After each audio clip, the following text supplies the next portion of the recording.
High hello and welcome to step up academy Pune. मी Ashok Gavankar sir आपल्या सगळ्यांचं मनपूर्वक स्वागत करतो आपल्या या ऑनलाईन लर्निंग प्लॅटफॉर्मवर. मित्रांनो, लास्ट लेक्चरमध्ये आपण सिंपल पास्ट टेन्स या टॉपिकचा अभ्यास केला होता. प्रेझेंट टेन्स या अगोदर आपला संपला होता आणि पास्ट टेन्स मध्ये आपण सिंपल पास्टचा अभ्यास केला होता. एस प्लस व्ही टू ची रचना कशा कशा पद्धतीने वापरता येते याचा अभ्यास आपण त्या टॉपिक मध्ये केलेला आहे. आजच्या सेशन मध्ये आपण पास्ट टेन्सचा जो दुसरा प्रकार असतो बघा, कुठला? Past continuous tense. पास्ट टेन्सचा दुसरा जो प्रकार आहे तो आहे पास्ट कंटिन्युअस टेन्स. म्हणजे दुसरा जो टेन्स आहे तो पास्ट, त्याच्यातला दुसरा आहे तो पास्ट कंटिन्युअस. कुठला? Past continuous tense. Past continuous tense आहे ना, म्हणजे चालू भूतकाळ. हा कसला भूतकाळ आहे आपला? चालू भूतकाळ. चालू भूतकाळ, पास्ट कंटिन्युअस टेन्स, चालू भूतकाळ. आता याच्यामध्ये काय होतंय बघा, साध्या स्ट्रक्चरच्या मध्ये पहिलं जे स्ट्रक्चर असतं ते नॉर्मल ऍक्टिव्ह मध्ये असतं. वाक्यात मध्ये एस प्लस वॉज किंवा वेअर येईल बघा. फक्त वॉज किंवा वेअर येत असेल आणि पुढे कुठलं क्रियापदच दिलं नाही तर तो सिंपल पास्ट राहील. फक्त वॉजवर एकटं असेल तर काय असतं? Simple past tense. कारण टू बी स्वरूप आहे भूतकाळातलं. वॉजवर एकटं दिलं तर समजायचं सिंपल पास्ट टेन्स आहे. पण कंटिन्युअस होण्यासाठी काय केलं जातं? याला नेहमी V plus I N G जोडला जातो. काय जोडला जातो? V plus I N G. म्हणजे S plus was were plus V plus I N G आणि याच्या पुढे ऑब्जेक्ट लिहायची काही गरज नाहीये. त्यानं काही वाक्याचा काळ ठरला जात नाहीये. अशा वाक्याच्या रचनेला आपण पास्ट कंटिन्युअस टेन्स म्हणतो. आणि मराठी भाषांतर करायचं म्हणलं तर बघ कसं होतंय. जर तुम्हाला वाक्य मराठीत बोलायचं असेल तर बघा, त होता किंवा त होती किंवा त होते. त होता, त होती, त होते अशी जर भाषा तुम्हाला बोलायची असेल मराठीमध्ये तर इंग्रजीचं वाक्य असतं was were I N G. इंग्रजी वाक्य काय असतं? कधी be was were I N G. म्हणजे फॉर एक्झाम्पल कसं, किंवा याला आणखी एक रचना असते बघा, ती अशी असते. जर वाक्यात वॉज वेअर दिसतंय तुम्हाला कुठेही आणि वॉजवेअरच्या पुढे तुम्हाला दिसतंय बिंग, वॉजवेअरच्या पुढे काय दिसतं तुम्हाला? बिंग प्लस व्ही थ्री, तर हा सुद्धा पास्ट कंटिन्युअस टेन्सच असतो. फक्त हा पॅसिव्ह असतो मित्रांनो. आणि याला बोलताना फक्त म्हणायचं कडून. काय म्हणायचं? च्याकडून. पण अर्थ तोच राहतो, ता तो ती ते आहे ना. जसं की मी मुलांना शिकवत होतो, मी मुलांना शिकवत होतो. बघा, मी मुलांना शिकवत होतो. आता हेच वाक्य मुलांना माझ्याकडून शिकवण्यात येत होतं. याचा अर्थ काय झाला? दोन्ही वाक्य सेमच आहेत. दोन्ही वाक्याचा काळ पास्ट कंटिन्युअस टेन्स आहे. दोन्ही वाक्याचा काळ काय? Past continuous tense. आणि शॉर्ट अग्रीमेंट मध्ये आपल्याला जर पाहिलं तर कोणापुढे वॉज घ्यावं कोणापुढे वेअर घ्यावं, साधं गणित आहे त्याचं. कोण असतं सिंग्युलर आणि कोण असतं याच्यात प्लुरल. बघा, करता जर सिंग्युलर असेल तुमचा आय, ही, शी आणि इट, तर तुम्हाला वापरायचं याच्या पुढे वॉज. आणि जर तुमचा करता प्लुरलचा असेल जसं की यू, वी, दे, तर तुम्हाला त्यासाठी वापरायचंय वेअर. त्यासाठी काय वापरायचं तुम्हाला? वेअर. हे ज्याला दिसणार नाही कधी कधी स्पष्ट,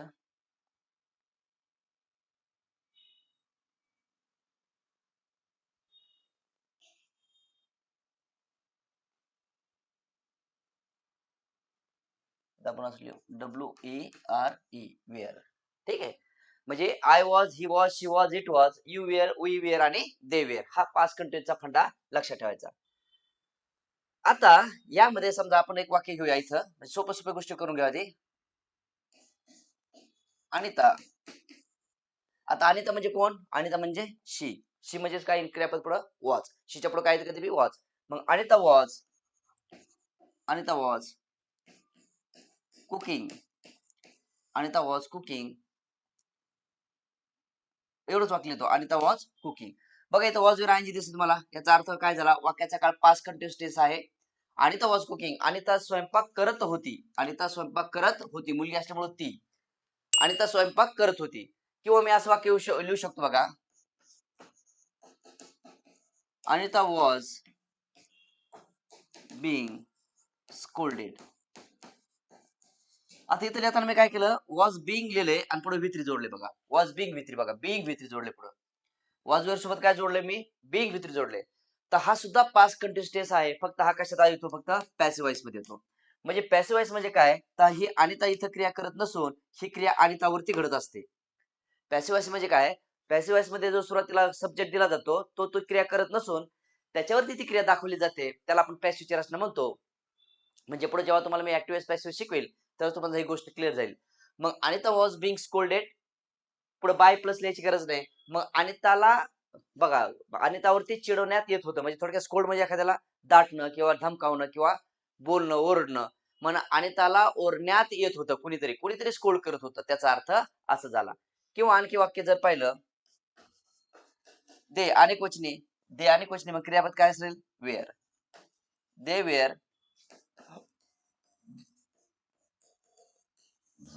travelling by air. They were travelling by air. इथं डायरेक्ट बघा वॉज वेअर आयएनजी. काय दिसत तुम्हाला, डायरेक्ट वॉज वेअर आयएनजी. मग जर वाक्यामध्ये डायरेक्ट वॉज वेअर आयएनजी येत असेल तर वाक्याचा काळ पास्ट कंटिन्युअस टेन्स आहे. ते हवेतून प्रवास करत होते, म्हणजे ते विमानाने प्रवास करत होते किंवा हेलिकॉप्टरने प्रवास करत होते, याचा अर्थ झाला दे वेअर ट्रॅव्हलिंग बाय एअर. मग हा वाक्याचा काळ सुद्धा काय झाला, पास्ट कंटिन्युअस टेन्स. आणि हा काळ अगदी सोपा आहे, टेन्शन घ्यायची काही गरज नाही. Please write down.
Done.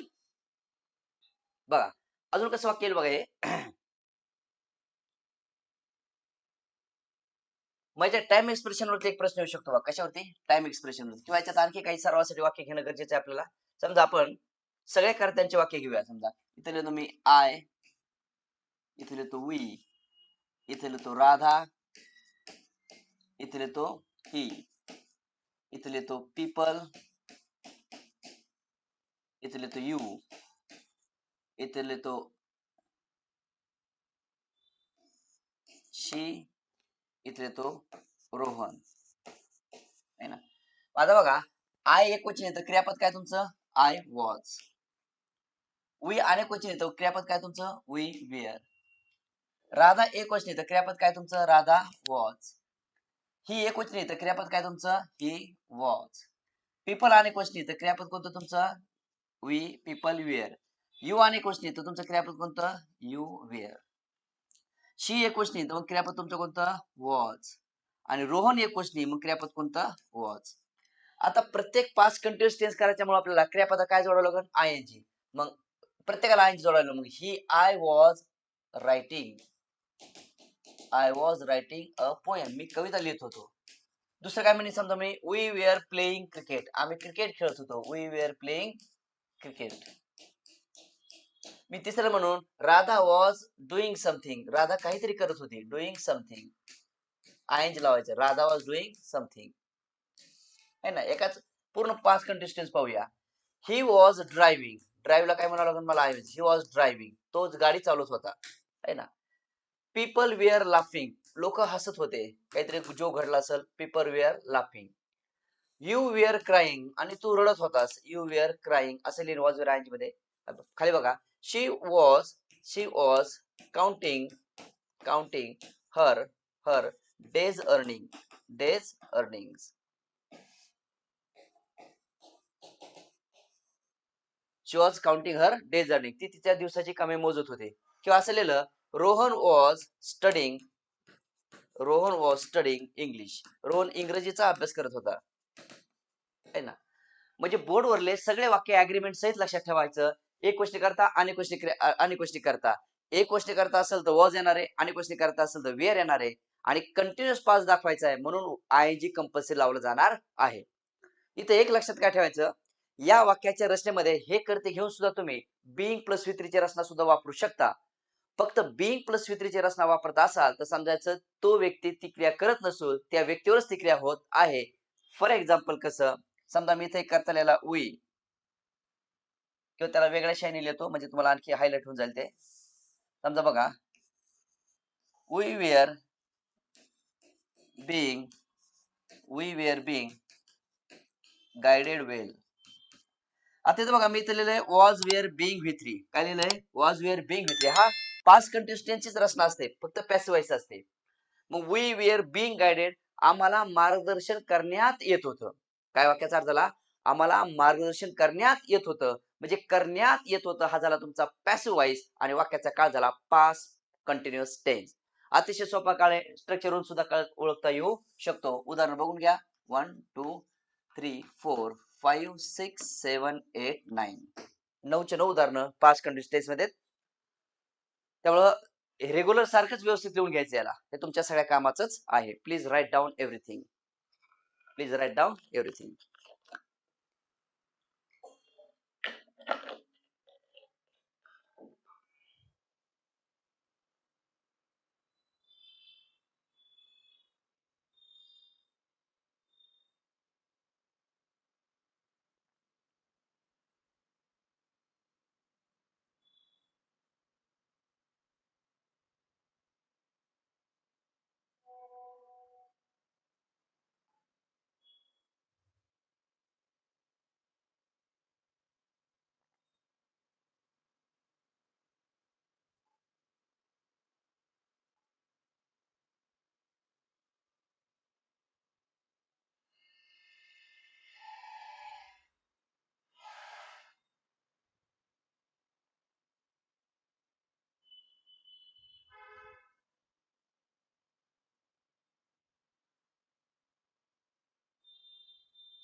Done. बरं, याच्यामध्ये आपल्याला माहिती आहे पास्ट कंटिन्युअस टेन्स किंवा कुठलाही टेन्स 2-3 पद्धतीने, एका तो स्ट्रक्चर मध्ये विचारला जाऊ शकतो, आणि वाक्यात जर गाळ्या जागात आपल्याला दिलं किंवा कंसात क्रियापद दिलं तर काळ कसा भरायचा यावरती प्रश्न विचारला जाऊ शकतो. म्हणून यामध्ये नॉर्मली कसे टाइम एक्सप्रेशन वापरले जातात जर इकडे बघून घ्या. या काळामध्ये कोणते टाइम एक्सप्रेशन असतात बघा. म्हणजे जर तुमच्या वाक्यात पास्ट कंटिन्युअसचं उत्तर लिहायचं असेल तर काय टाइम एक्सप्रेशन अपेक्षित आहे? टाइम एक्सप्रेशन कसे असतात बघा. या वाक्यामध्ये ना येस्टरडे येस्टरडे सोबत मॉर्निंग वगैरे लावतात. येस्टरडे मॉर्निंग किंवा येस्टरडे आफ्टरनून है ना, किंवा yesterday night,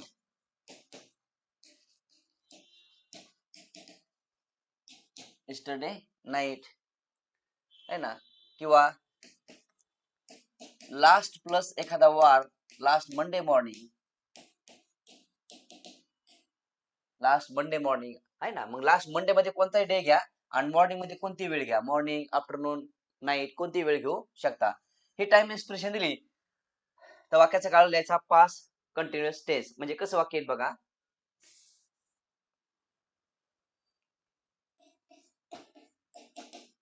Ajit into bracket work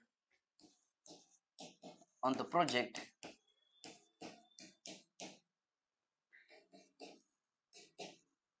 yesterday morning.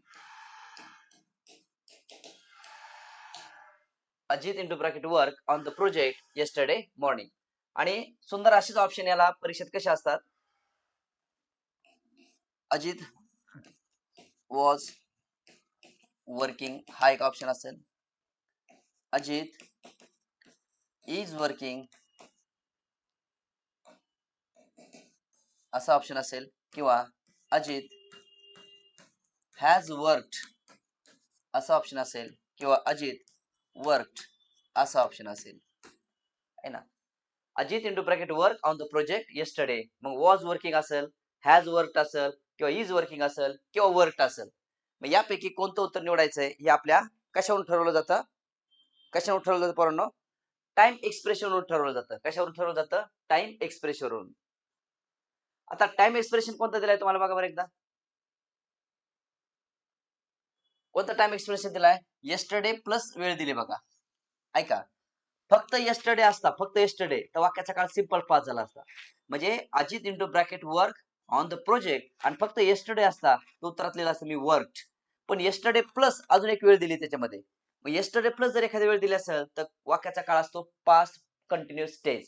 म्हणजे काल प्लस एखादी वेळ दिली, मग पास्ट कंटिन्युअस पाहिजे, जो की नंबर 1 ला दिसतोय was working. So was working is your answer. Ajit was working on the project yesterday morning. म्हणजे मूळ मराठी अर्थ कंसात असल्यावर काय? अजित काल सकाळी प्रोजेक्ट वरती काम करणे, म्हणजे कंसात असतं करणे. मग आता उत्तर काल सकाळी असल्यामुळं अजित काल सकाळी प्रोजेक्ट वरती काम करत होते किंवा करत होता, अशा अर्थाने ते वाक्य आपल्याला सांगता येतं. म्हणजे पास्ट कंटिन्युअस टेन्सच्या रचनेमध्ये एखादी क्रिया होत होती हे सांगण्यासाठी आपल्याला ह्या काळामध्ये वॉज चा वापर केला जातो. Please write down.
डन. किंवा याला फिरून असा प्रश्न अपेक्षित होऊ शकतो बरं का, म्हणजे थोडस ऍडव्हान्स कडे गेलं, थोडस अवघड लवघड गेलं तर असं बघा.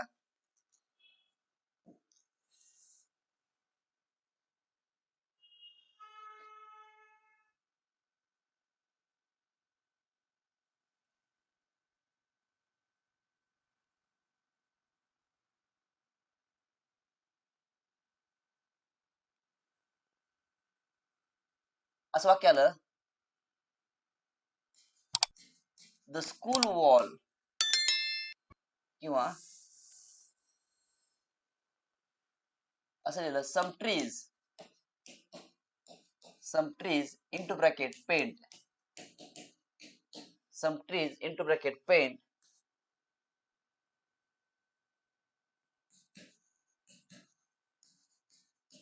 Yesterday afternoon. असं वाक्य बघा. वाक्यामध्ये कसं दिलं जाईल ऑप्शन बघा. इथं दिलं जाईल वी आर पेंटिंग, दुसरं वॉज पेंटेड, तिसरं हॅज बीन पेंटेड,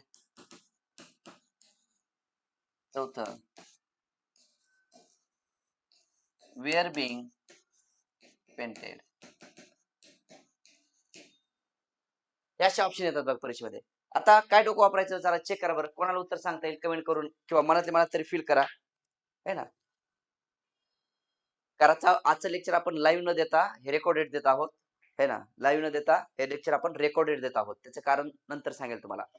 नॉर्मली आपले लेक्चर लाईव्ह असतात, पण हे लेक्चर रेकॉर्डेड देत आहोत आपण, है ना.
डन. चला आता काय लक्षात ठेवायचं पोरांनो, अशा वेळेस चेक करा. काय लक्षात ठेवायचं की तर पेंटिंगचं क्रिया तर करते, वाक्यात क्रिया तर दिली पेंटची, पण तुम्ही जर वाक्याचा हा करता पाहिला ट्रीज, तर हा क्रिया करू शकत नाही. बघा, तो क्रिया करू शकत नाही. ट्री, झाडं काही क्रिया करणार आहेत का? नाही. म्हणजे झाडं कोणाला पेंट करणार आहेत का? नाही. झाडं कोणाला पेंट करणार नाहीत, झाडाला पेंट करण्यात येऊ शकतं. म्हणजे जो जो जो करता तुम्हाला इथं दिलाय तो क्रिया नाही करू शकत, तर त्यावरती क्रिया होऊ शकते. म्हणून या वाक्याचा काळ आपल्याला पहिल्यांदा येस्टरडे आफ्टरनून वरून लिहायचा आहे, पास्ट कंटिन्युअस. येस्टरडे आफ्टरनून काय लिहायचा? येस्टरडे आफ्टरनून हे टाइम एक्सप्रेशन सांगतं का वाक्याचा काळ हा पास्ट कंटिन्युअस लिहा, पास्ट कंटिन्युअस लिहा. आणि हे वाक्याची इकडली रचना सांगते की पास्ट कंटिन्युअस लिहा, पण ऍक्टिव्ह चालवू नका, पॅसिव्ह चालवा, कारण वाक्याचा करता क्रिया करू शकत नाही. मग इथं जरी हा पास्ट कंटिन्युअस टेन्स असला तरी उत्तरात येणार नाही. चला, हा तर पास्ट कंटिन्युअस नाहीये, हा पण पास्ट कंटिन्युअस नाहीये, मग हा एक पास्ट कंटिन्युअस आहे, जो की उत्तर नंबर 4 आहे. कारण आपली रचना पॅसिव्हची असल्यामुळं मला पॅसिव्हच उत्तर निवडावं लागणार आहे. रचना पॅसिव्हची असल्यामुळे मला वाक्य पॅसिव्हच लिहावं लागणार आहे.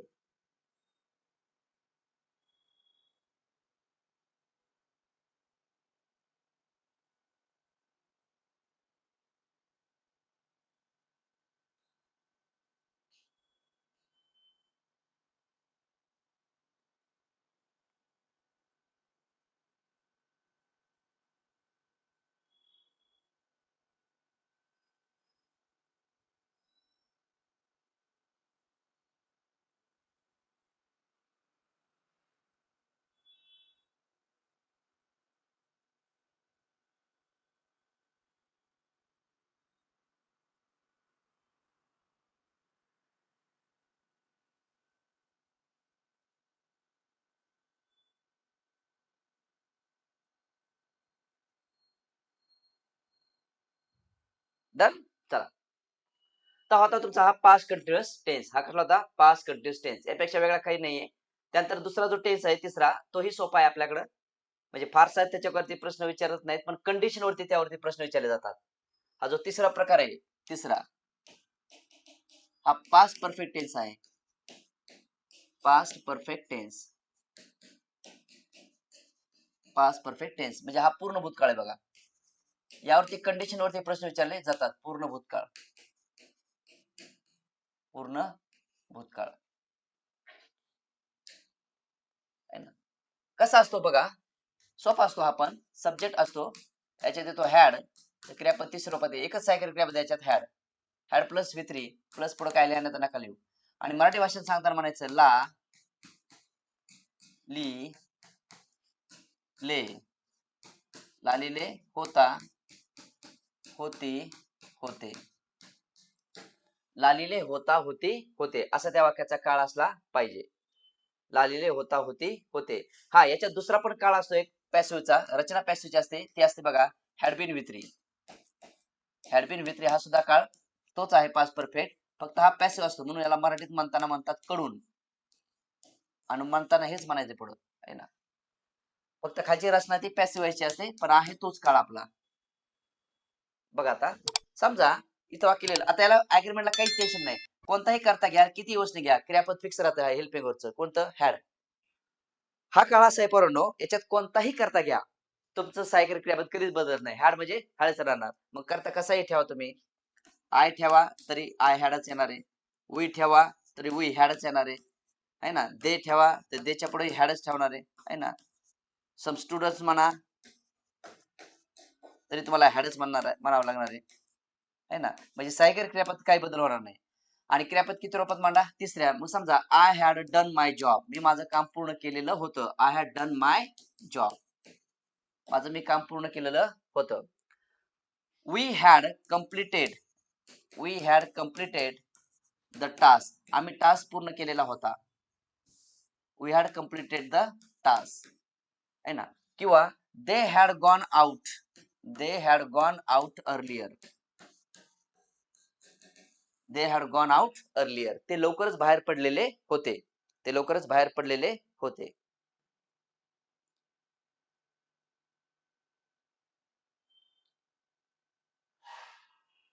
ठीक आहे, चला बघा. Some students had made the prime minister, made the prime minister. Some students had made the prime minister म्हणजे काही विद्यार्थी प्रधानमंत्र्यांना भेटलेले होते, काही विद्यार्थी प्रधानमंत्र्यांना भेटलेले होते. सगळे वाक्य कोणत्या काळात येतात, हे पास्ट परफेक्ट टेन्स मध्ये. आणि एकच क्रिया आहे हॅड V3 ची, फक्त पॅसिव्ह आलं तर हॅड बीन V3 होऊ शकतं. म्हणजे कसं, समजा मी हे वाक्य लिहून घ्या आधी, 1 2 3 आणि 4.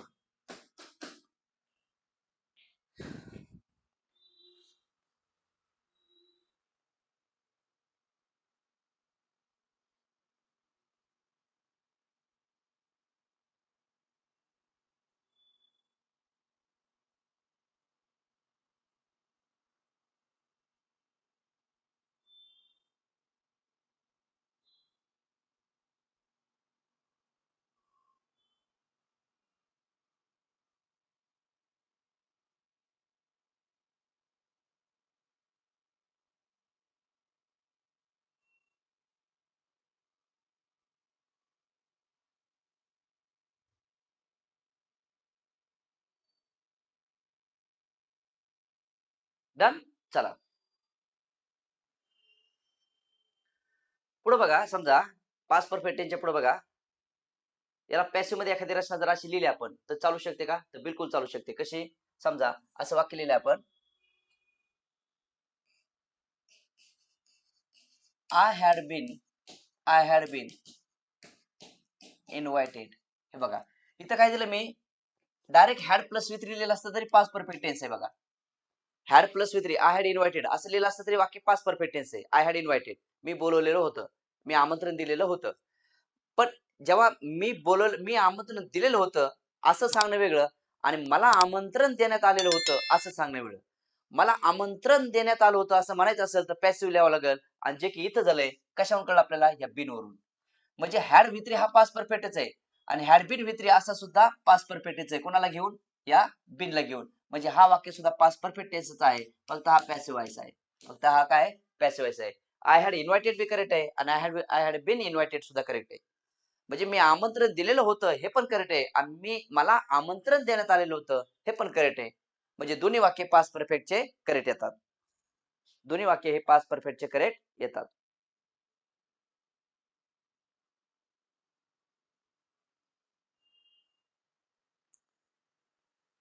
समजलं का?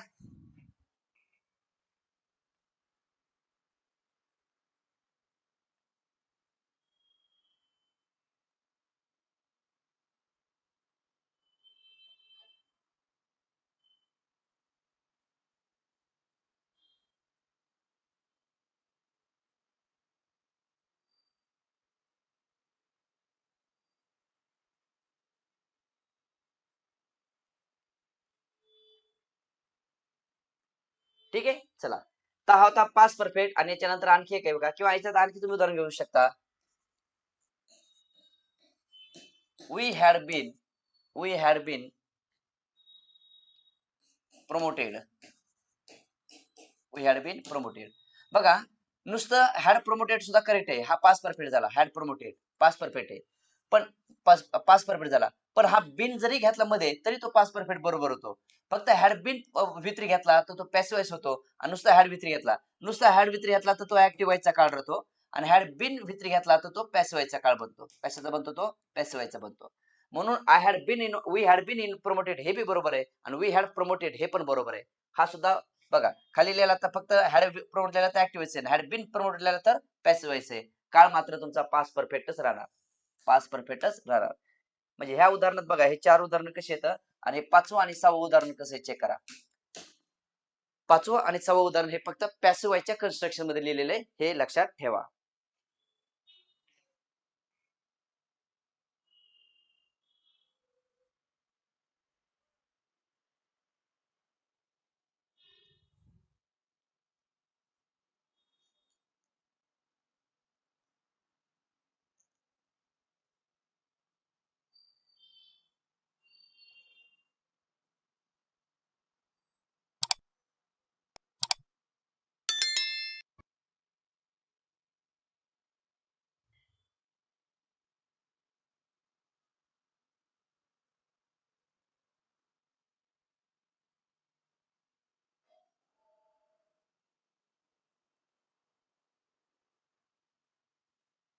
डन. चला, आणि या पास्ट टेन्स मध्ये आणखी एक शेवटचा पास्ट टेन्स आहे बघा, जो की परीक्षात फार ऑलमोस्ट कमीच असतो, म्हणजे फार काही विचारला जात नाही. तो कसा असतो बघा, चौथा, दुसऱ्यातला चौथा काळ. त्याचं नाव आहे बघा past perfect continuous tense. Past perfect continuous tense म्हणजे चालू भूतकाळ, चालू पूर्ण भूतकाळ. पास्ट आहे, परफेक्ट आहे, परफेक्ट सोबत काही भाग कंटिन्युअस पण आहे. चालू पूर्ण भूतकाळ, चालू पूर्ण भूतकाळ. मग कसं वाक्य येईल बघा, याच्या रचना, याला एकच रचना असते आणि हा काळ एकदम सोपा आहे परंतु याला एकच स्ट्रक्चर असतं. तो असं असतं, सब्जेक्ट असेल, हॅडबिन असेल. बघा आता हॅडबिन, आता हॅडबिनच्या पुढे व्ही3 मांडा, तो पॅसिव्ह वॉइस होईल. हॅडबिनच्या पुढे व्ही3 मांडा, तो पास्ट परफेक्ट होईल. आणि आयएनजी म्हणा, पास्ट परफेक्ट कंटिन्युअस होईल. Had been plus V N G, S plus had been plus V plus I N G. पुढे काही लिहा नाही तर नका लिहू, आहे ना. आणि तर मराठी भाषेत होतं त, लेला, लेली, लेले, होता, होती, होते, है ना, असा अर्थ. मुले मैदानावरती खेळत आलेली होती.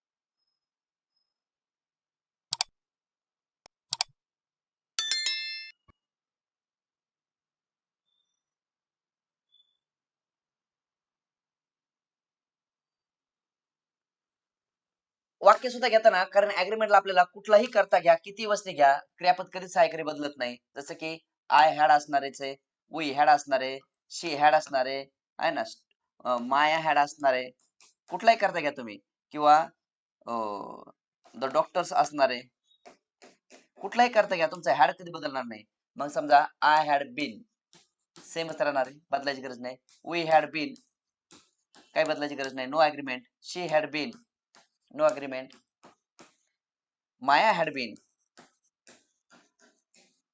द डॉक्टर्स हॅड बीन, आहे ना. सगळ्याला आय लावले, तर कुठलंही मुख्य क्रियापद घ्या, पण कशात घ्यायचं ते आपल्याला वी प्लस आय मध्ये. I had been studying psychology.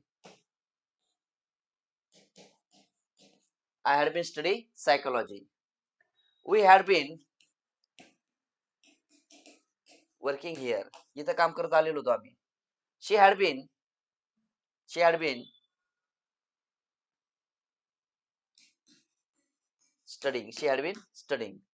Maya had been, साधे साधे उदाहरण, कारण आपल्याला मूळ स्ट्रक्चर शिकायचंय, cooking. And the doctors had been, the doctors had been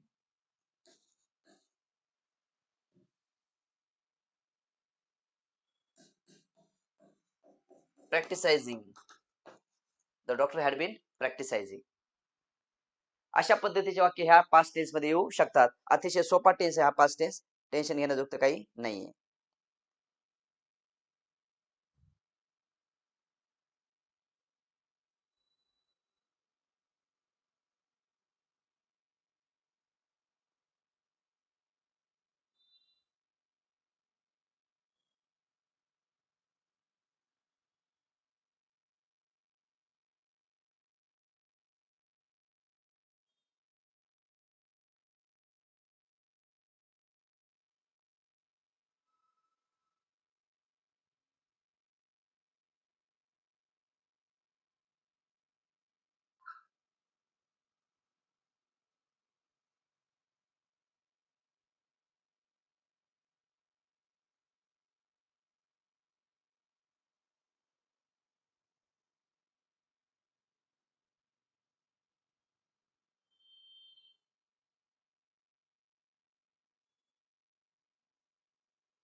चला, इथे एक फक्त मुद्दा अतिरिक्त येऊ शकतो. तो कसा येऊ शकतो जरा इकडे बघून घ्या.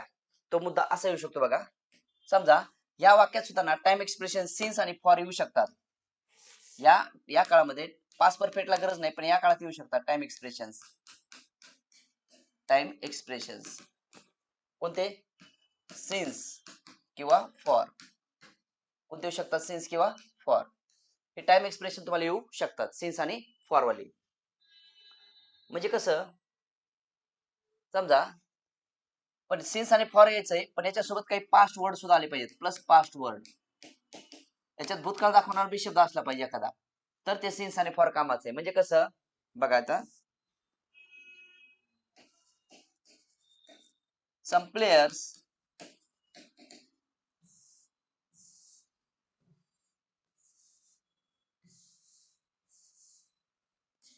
players into bracket play since the morning,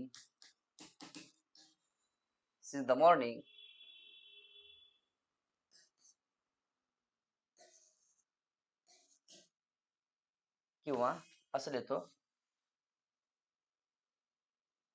some players into play for 3 hours yesterday. आता बघा, नुसतं फॉर दिलं असतं मी इथं, फक्त काय येस्टरडे लिहिलं नसतं, फक्त फॉर लिहिलं असतं, फक्त फॉर लिहिलं असतं, फॉर 3 hours एवढंच लिहिलं असतं, for 3 hours. Some players into bracket play for 3 hours, 3 तासापासून मुलं खेळत आलेली आहेत. बघा, इथं जर नुसतं फॉर 3 hours लिहिलं तर उत्तरात येईल have been, has been, I N G. काय in present perfect continuous, have been, has been, I N G. कारण सिन्स आणि फॉर हे तुम्ही प्रेझेंट परफेक्ट कंटिन्युअस मध्ये सुद्धा वापरू शकता. सिन्स आणि फॉर हे तुम्ही पास्ट परफेक्ट कंटिन्युअस टेन्स मध्ये सुद्धा वापरू शकता. फक्त पास्ट परफेक्ट कंटिन्युअस टेन्स मध्ये सिन्स आणि फॉर वापरण्याचा काय फंडा आहे की पुढे तुम्हाला काहीतरी भूतकाळातला शब्द असला तर त्याऐवजी उत्तर आहे, भूतकाळातला शब्द आला तर हॅड बीन, आयएनजी कडे उत्तर न्यायचं. भूतकाळ शब्द नाही आला तर हॅड बीनच्या ऐवजी कशात न्यायचं उत्तर, हॅव बीन, हॅज बीन मध्ये लिहायचं. मग इथं आता ऑलरेडी आपल्याला हॅव बीन, हॅज बीन उत्तर येऊ शकलं असतं फॉर असल्यामुळं, म्हणजे ऑप्शन मध्ये सुद्धा असं दिलं जाईल. पहिलाच ऑप्शन असेल बघा, some players have been playing, आणि दुसरा ऑप्शन बघा, some players had been playing, had been playing. तिसरा ऑप्शन असू शकतो बघा, सम प्लेयर्स हॅड प्लेड, आणि चौथा ऑप्शन वेगळं, सम प्लेयर्स वेअर प्लेइंग. यावरून तुम्हाला एक गोष्ट कोणती क्लिअर झाली की या वाक्यात काय दिसतंय, पास्ट शब्द दिसतोय बघा याच्यात, पास्ट, येस्टरडे, म्हणजे हा भूतकाळातलं वाक्य असणार आहे, भूतकाळातलं. त्यामुळे हॅवचं उत्तर येणार नाही इथं, आहे ना. मग आता हा भूतकाळ आहे, हा पण भूतकाळ आहे, हा पण भूतकाळ आहे, पण इथं काय दिले त्याने, आता फॉर दिले. फॉर फॉर असेल त्यानंतर आपल्याला, फॉर जर असेल आणि भूतकाळ असेल तर हॅव बीन, हॅज बीन न उतरल्याचा हॅड बीन, आयएनजीचं उत्तर लिहावं लागेल. मग उत्तरच लावावं लागेल मला number 2. Some players had been playing for 3 hours yesterday. काल 3 वाजल्यापासून किंवा काल 3 तासापासून मुलं खेळत आलेली होती, म्हणजे कालची क्रिया, आजची नाही. जर वाक्यात मी येस्टरडे शब्द लिहिला नसता,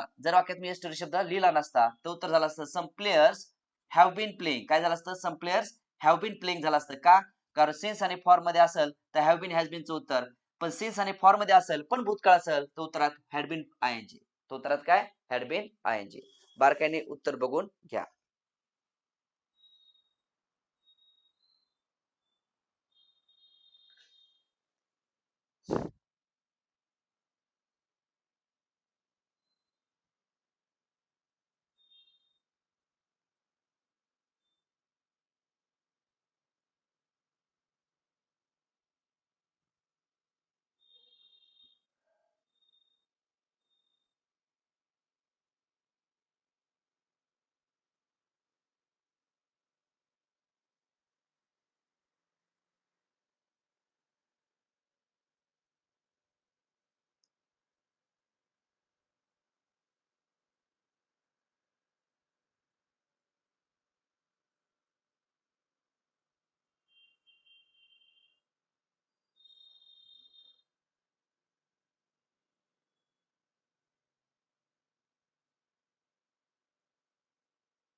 डन, चलो.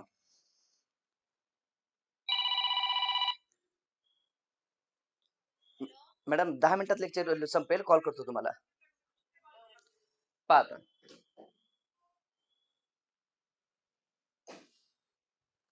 हा होता तुमचा पूर्ण पास्ट टेन्स. बरोबर, पूर्ण पास्ट टेन्स चेक करा एकदा, पूर्ण पास्ट टेन्स आहे ना.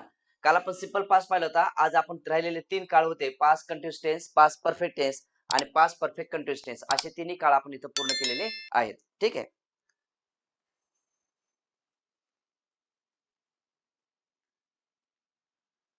आता बघा, तिसरा काळ आहे आपल्याकडं जो की तितकाच महत्वाचा आहे आपल्यासाठी, आणि त्याचं नाव आहे बघा फ्युचर टेन्स. परीक्षेत विचारला जातो आणि चांगल्या प्रमाणात त्याच्यावरती प्रश्न विचारले जातात.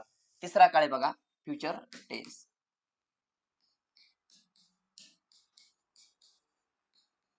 Future tense.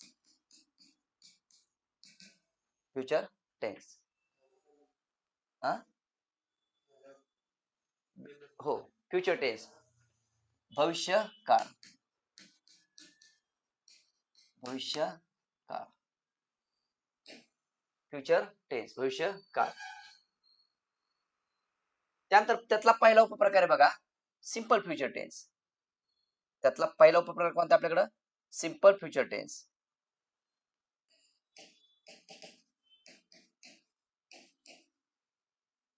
Simple future tense. साधा भविष्यकाळ. हा कसला आहे साधा भविष्यकाळ.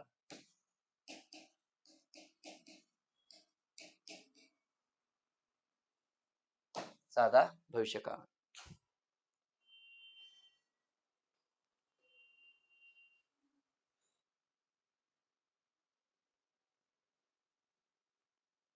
सिंपल फ्युचर टेन्स साधा भविष्यकाळ. आता बघा यामध्ये काय होतंय यात सुद्धा बघा नॉर्मली आपल्याकडे सिंपल फ्युचर टेन्स कोणत्या रचनेत लिहिला जातो ते एकदा बघून घेऊया. मी बोर्डवर काही वाक्य लिहितो, तुम्हाला काय वाटतं अंदाजावरती की यात कोणतं सिंपल फ्युचरचं वाक्य असेल. समजा असं वाक्य लिहिलं मी, आय विल हेल्प हर, असं वाक्य दिलं मी. किंवा वी शॅल कम अगेन, आपण पुन्हा येऊ. वी शॅल कम अगेन, आपण पुन्हा येऊ, असे वाक्य बघा. असे वाक्य आलं समजा he will be given something, त्याला काहीतरी देण्यात येईल. he will be given something असे एक वाक्य बघा. किंवा असं वाक्य आलं we will be happy, आपण हॅपी असू, आपण आनंदी असू, असं एक वाक्य बघा. किंवा असं वाक्य लिहिलं he is about to cry, असं एक वाक्य लिहिलं he is about to cry. किंवा असं एक वाक्य आलं बघा he is going to Pune next Sunday, तो नेक्स्ट संडेला पुण्याला जात आहे, असं एक वाक्य. पुढे बघा द मूवी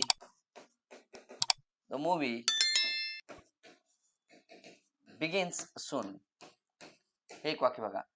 बोर्डवरती किती वाक्य येतं 1 2 3 4 5 6 आणि 7. बोर्डवरती एकूण 7 वाक्य दिली पोरांनो, आणि आपल्याला प्रश्न असा आहे की या 7 वाक्यापैकी नेमके कोणतं वाक्य हे सिंपल फ्युचरचं असू शकतं. कोणतं वाक्य सिंपल फ्युचरचं असू शकतं.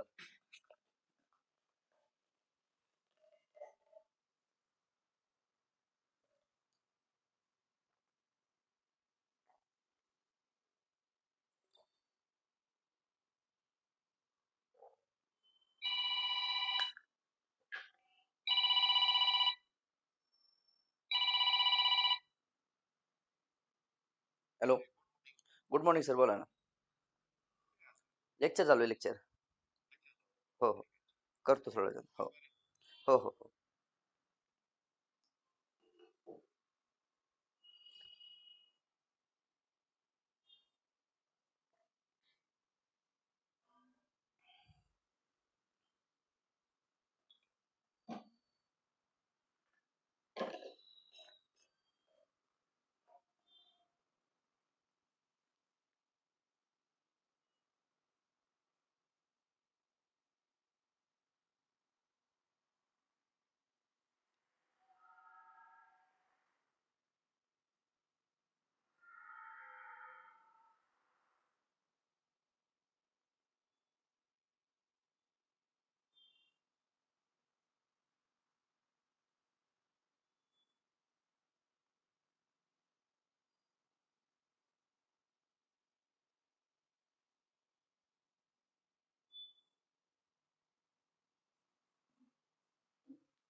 त्या वाक्यातले क्रियापदे कोणती जरा बघून घ्या. या वाक्यातली क्रियापदे कोणती बघा. इथे दिलंय शाल विल व्ही वन, इथे दिलंय शाल विल व्ही वन, इथे दिलंय shall will be V three, इथे दिलंय फक्त शाल विल बी, इथे लिहिलंय am is are about to, इथे लिहिलंय am is are going to, आणि इथे लिहिलंय व्ही वन, इथे लिहिलंय फक्त व्ही वन. आता मित्रांनो, बोर्डवरती जेव्हा असा प्रकारचा प्रश्न विचारला जाईल की which of the following is the future expression किंवा सिंपल फ्युचर एक्सप्रेशन, तर मित्रांनो बोर्डवरती दिलेले सगळेचे सगळे वाक्य हे फ्युचर एक्सप्रेशनचे आहेत. बोर्डवरती दिलेले सगळे वाक्य हे फ्युचर एक्सप्रेशनचे आहेत. म्हणजे आता मला काय करावं लागेल की सिंपल फ्युचर मध्ये नॉर्मल पारंपरिक सिंपल फ्युचर कोणता असतो, पारंपरिक सिंपल फ्युचर कोणता असतो, तर पारंपरिक सिंपल असतो बघा नंबर 1 यस प्लस एक तर शाल किंवा विल आणि याच्याबरोबर क्रियापद मूळ रूपात. शाल विल व्ही चा असतो सिंपल फ्युचर टेन्स, ज्याचा मराठी भाषांतर होतो येईल, मी जाईल किंवा मी जाईन किंवा मी जाणार किंवा आपण जाऊ अनेक वचन असेल तर, असं त्याचं मराठी भाषांतर केलं जाईल. म्हणजे हा वाक्याचा काळ सिंपल फ्युचर असतो. दुसरं बघा, जर वाक्यामध्ये शाल दिलंय किंवा विल दिलंय दोन्ही पैकी एक, पण याच्या पुढे दिलंय बी प्लस व्ही थ्री, तर हा सुद्धा फ्युचर टेन्स सिंपल मध्येच असतो, फक्त हा पॅसिव्ह असतो. याला म्हणताना फक्त कडून म्हणायचे, कडून, बाकी रचना आहे तशीच राहतात. कडून जाईल आहे ना, सगळ्यांना माझ्याकडून बक्षीस देण्यात येईल, सगळ्यांना माझ्याकडून मार्गदर्शन करण्यात येईल, सगळ्यांना डॉक्टर कडून सूचना करण्यात येतील वगैरे वगैरे असं. समजा तिसरं वाक्य बघा, जर वाक्य तुमच्या यस प्लस शाल किंवा विलच दिसतंय, पण याच्यापुढे बी दिसतंय, तुम्हाला बी, फक्त बी एवढंच दिसतंय, बी एकटच दिसतंय, याच्यापुढे काही लिहिलंच नाही. बी कसं दिसतंय तुम्हाला, एकटच, शाल विलच्या पुढे बी एकटच दिसतंय, तर हा सुद्धा वाक्याचा काळ फ्युचर सिंपलच असतो. याचा सुद्धा अर्थ तोच आहे बघा, मी जाय असेल किंवा असेल, असेल, असेल किंवा असेल किंवा असू, असं असं काळ असेल, असेल असेल असू किंवा असणार आहे ना, असणार आहे ना, आम्ही आनंदी असणार, आम्ही पुण्यात असणार, आम्ही नोकरदार असणार, आम्ही नोकरी लागलेलो असणार, अशा अर्थाचे वाक्य तुम्हाला परीक्षेत विचारले जाऊ शकतात. म्हणजे हाही वाक्य फ्युचर टेन्स असतं. पुढे बघा, जर वाक्य तुम्हाला एम इज आर दिलंय आणि याच्या पुढे अबाउट टू दिलंय, काय दिलंय याच्या पुढे about two plus V one दिलंय, तर हाही काळ फ्युचर सिंपलच असतो आहे ना. च्या बेतात असणे, याचा मराठी अर्थ काय, च्या बेतात असणे, च्या बेतात असणे, याला नियरेस्ट फ्युचर सुद्धा म्हणतात, नियर फ्युचर किंवा नियरेस्ट फ्युचर, नियरेस्ट फ्युचर.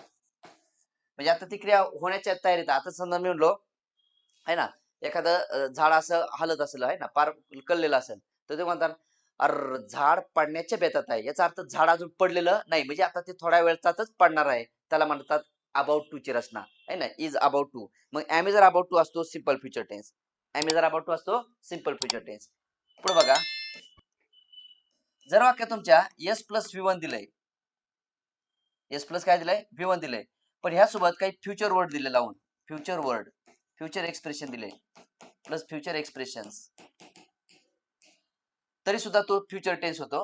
किंवा 6, जर वाक्यामध्ये S plus am is are plus V plus I G असा प्रेझेंट कंटिन्युअस दिला असेल, पण याच्यासोबत सुद्धा फ्युचर एक्सप्रेशन लिहिता येतात, याच्यासुद्धा पुढे सुद्धा फ्युचर एक्सप्रेशन लिहिता येतात, तेव्हा हा वाक्याचा काळ सुद्धा फ्युचर एक्सप्रेशन मध्ये असल्यामुळं फ्युचर टेन्स होतो. म्हणजे बोर्डवर सगळे सगळे वाक्य हे सिंपल फ्युचर टेन्स मध्येच येतात. बोर्डवरले सर्व वाक्य हे सिंपल फ्युचर टेन्स मध्येच येतात. दिसतंय का, समजतंय का, कळतंय का, याच्यावर आपल्याला डिटेल्स अभ्यास करायचा आहे. फक्त जरा हे वाक्याच्या कन्स्ट्रक्शन लिहून घ्या, अजून आहे गोइंग टू ची रचना.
डन.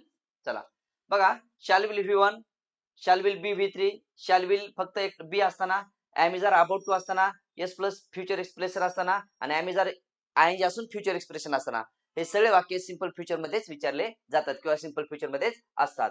अजून बघा 7व्या याच्यामध्ये आणखी एक रचना तुम्ही लिहू शकता, S plus am is are plus going to ची रचना, प्लस कशाची रचना, गोइंग टू प्लस V1 ची रचना, हा सुद्धा फ्युचर एक्सप्रेशनच असतो किंवा फ्युचर टेन्सच असतो. कुठलं, S plus am is are plus going to ची रचना आहे ना. आणि आपण म्हणतो ना, अब आता I am going to tell you the fact, मी तुम्हाला आता फॅक्ट सांगायला जात आहे, म्हणजे वस्तुस्थिती तुम्हाला सांगायला जात आहे.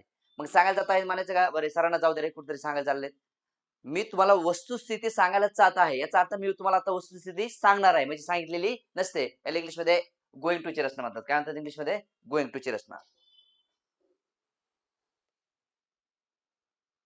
ठीक आहे. मग आता बोर्डवर बघा, जसं या 6 रचना आणि 7वी रचना हे सगळ्या पास्ट सॉरी सिंपल फ्युचर मध्येच असतात. मग आता बघा, आय विल हेल्प यू, इथं शॅल विल V1 चं वाक्य म्हणजे सिंपल फ्युचर आहे. शॅल विल V1 चं वाक्य सिंपल फ्युचर आहे. इथं शॅल विल V1 चंच वाक्य हे सुद्धा सिंपल फ्युचरच आहे, शॅल विल V1. आता इथं विल बी गिवन हा मात्र फक्त पॅसिव्ह वॉइस आहे, पण हा सिंपल फ्युचर टेन्सच आहे, हा सुद्धा सिंपल फ्युचर आहे. वी विल बी हॅपी, बी एकटच आहे, इथं बी एकटच आहे, शॅल विल सोबत बी एकटच आहे, म्हणजे पुढे आयएनजी पण नाही V3 पण नाही, तर हा सिंपल फ्युचरच होतो. He is about to cry, म्हणजे तो रडण्याच्या बेतात आहे, म्हणजे रडला नाही, रडण्याच्या बेतात असणे, रडण्याच्या बेतात आहे, रडण्याच्या बेतात आहे, म्हणजे थोड्याच वेळात रडणार आहे असा अर्थ झाला त्याला, आहे ना. च्या बेतात असणं सुद्धा फ्युचर टेन्स असतो. मग तो रडण्याच्या बेतात आहे म्हणजे रडलेला नाही, म्हणजे फ्युचर टेन्सच आहे. He is going to Pune next Sunday, आता याच्यात नेक्स्ट हा टाइम एक्सप्रेशन आहे बघा, नेक्स्ट हा काय टाइम एक्सप्रेशन. जर वाक्यात नेक्स्ट असेल, टुमारो असेल, आता मी सांगेल तुम्हाला टाइम एक्सप्रेशन, ते दिसले की तो सिंपल फ्युचर होतो. म्हणजे इथं जरी गोइंग टू असलं, इज गोइंग टू, तरी ते वाक्यात फ्युचर असल्यामुळं, नेक्स्ट हा फ्युचर असल्यामुळं या वाक्याचा काळ सुद्धा फ्युचर टेन्सच बनतो. द मूवी बिगिन्स हा V1 चा काळ आहे, सिंपल प्रेझेंट टेन्स, पण सून हा टाइम एक्सप्रेशन फ्युचरचा असतो. सून असेल, नेक्स्ट असेल, हे दोन्ही time expression future time expression येते, फ्युचर टाइम एक्सप्रेशन्स.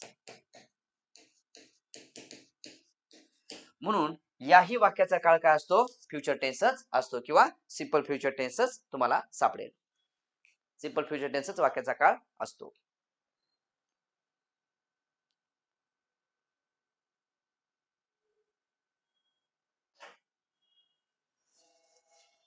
समजलं का. सिंपल फ्युचर हा शिकण्याजोगा काळ आहे, सिंपल प्रेझेंट टेन्स शिकण्याजोगा काळ आहे, सिंपल पास्ट टेन्स सुद्धा शिकण्याजोगाच काळ आहे. समजतंय का, समजतंय की नाही समज. कोणालाही याच्याबद्दल कसली डाऊट असेल, ठीक आहे, आज आपण रेकॉर्डेड लेक्चर देत आहोत, पण याच्याबद्दल कोणालाही काही शंका असेल तर ते काय करू शकतात, त्यांचा प्रश्न किंवा त्यांचा जो काही सवाल आहे तो कमेंट बॉक्स मध्ये टाकू शकतात, त्यानुसार आपण तुम्हाला त्याच्यावरती मार्गदर्शन करू. ठीक आहे.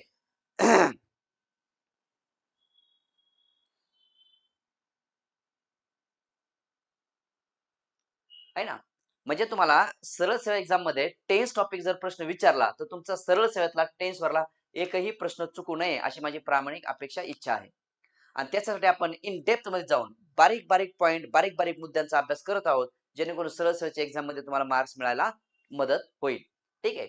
एमपीसी सुद्धा याच्यात आणखी बरंच काही शिकवता येऊ शकतं, पण आपले सरळ सरळचं बॅच आहे किंवा सरळ सरळचे क्लास असल्यामुळे तुम्हाला सरळ सरळतल्याच गोष्टी इथं सांगितल्या जातील. जर तुम्हाला विद्यार्थ्यांना वाटलं कोणालाही की आम्हाला सर काय करायचंय,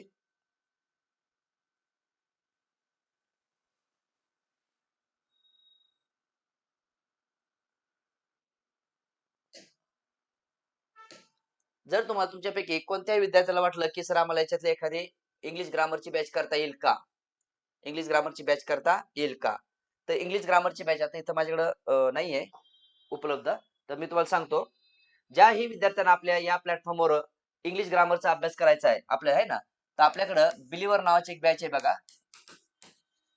believer English grammar, believer English grammar आहे ना. आणि ही बॅच तुम्हाला आपल्या ऍप वरती पाहायला मिळेल. ही रेकॉर्डेड बॅच आहे, रेकॉर्डेड बॅच, रेकॉर्डेड बॅच. फक्त एकच लक्षात ठेवायचं ही 0 टू हिरो बॅच असणार आहे.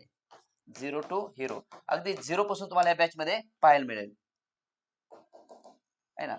ही रेकॉर्डेड बॅच आहे 0 टू हिरो नावाची, बिलिव्हर आहे ना. आणि त्यानंतर दुसरी एक बॅच आहे बघा, क्रांती नावाची. दुसरी एक बॅच कोणती आपली, क्रांती, जी 2026 मध्ये बघा, क्रांती इंग्लिश ग्रामर बॅच.